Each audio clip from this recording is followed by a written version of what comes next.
হুজুর, আমি এই চাতক পাখিটি বিক্রি করতে চাই।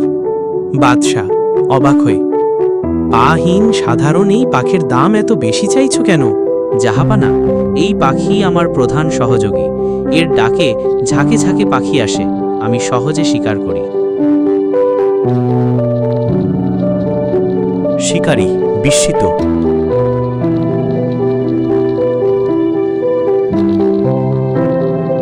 হুজুর, এত দামে কিনলেন, অথচ এখনই মেরে ফেললেন কেন?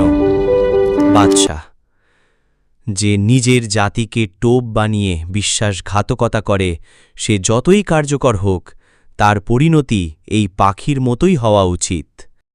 দালালি কখনোই মহৎ চরিত্রের লক্ষণ নয়। নেতৃত্ব মানে রক্ষা করা, ধ্বংস নয়। বাদশাহ হারুনুর রশিদের দূরদর্শিতা ইতিহাসে অনন্য।